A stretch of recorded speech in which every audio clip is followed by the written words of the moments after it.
24 কোটি বছর আগে ট্রাইসিস যুগে বসবাসকারী এক মাংসাশী সরীসৃপের জীবাশ্ম আবিষ্কার করেছেন ব্রাজিলের বিজ্ঞানীরা, যা আধুনিক কুমির ও অ্যালিগেটরের বিবর্তন সম্পর্কে গুরুত্বপূর্ণ তথ্য উন্মোচন করেছে। নতুন এই প্রজাতিটির নাম দেওয়া হয়েছে টাইনোরা কুয়াসুখাস বেলাতোর, লাতিনে, যার অর্থ যোদ্ধা বা লড়াকু। শক্ত বর্মে আবৃত এই প্রাচীন শিকারীর দৈর্ঘ্য ছিল প্রায় 2.5 মিটার, আর এটি দক্ষিণ ব্রাজিলের বর্তমান অঞ্চলে বিচরণ করত। জীবাশ্মটি 2025 সালের মে মাসে রিও গ্রান্দে দো সুলো অঙ্গরাজ্যের দানো ফ্রান্সিসকা এলাকায় খনন কাজ চলাকালে উদ্ধার করেন সান্তা মারিয়া ফেডারেল বিশ্ববিদ্যালয়ের প্যালিওন্টোলজিস্ট রদ্রিগো ট্রাম্পো মুলারের নেতৃত্বাধীন একদল গবেষক।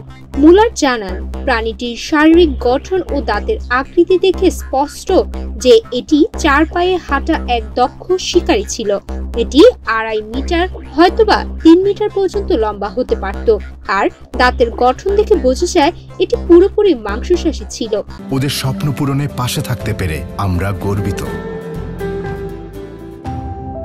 যদিও দেখতে ডাইনোসরের মতো, তবুও বিজ্ঞানীরা জানিয়েছে এই প্রাণীটি শুকিয়া গোষ্ঠীর অন্তর্ভুক্ত। এটি ছিল এমন এক প্রাচীন শিকারী বর্গ যারা ট্রাইসিস যুগে পৃথিবীতে আধিপত্য বিস্তার করেছিলেন এবং যাদের থেকেই আজকের কুমির বা অ্যালিগেটরের সূত্রপাত হয়েছিল। ফলে এই আবিষ্কার আধুনিক কুমির জাতির প্রাণীর বিবর্তনের ধারা আরো স্পষ্ট করে তুলেছে। আরো তাৎপর্যপূর্ণ বিষয় হলো এই জীবাশ্মটির গঠনগত বৈশিষ্ট্যের সঙ্গে তানজানিয়ায় পাওয়া অনুরূপ প্রজাতির জীবাশ্মের মিল পাওয়া গেছে। এর মধ্যে প্রথমবারের মতো ব্রাজিল ও আফ্রিকার মধ্যে ট্রাইসিস যুগে প্রাণী জগতের আদান প্রদানের সরাসরি প্রমাণ মিলেছে। মুলার বলেন, এটি দেখায় যে সে সময় মহাদেশগুলো একসঙ্গে যুক্ত ছিল এবং ব্রাজিল আফ্রিকার প্রাণীদের মধ্যে অভিবাসন ঘটত। উদ্ধার হওয়া অংশগুলোর মধ্যে ছিল নিচের চোয়ালের হাড়, মেরুদণ্ডের কিছু কশুরুকা ও পেলভিস।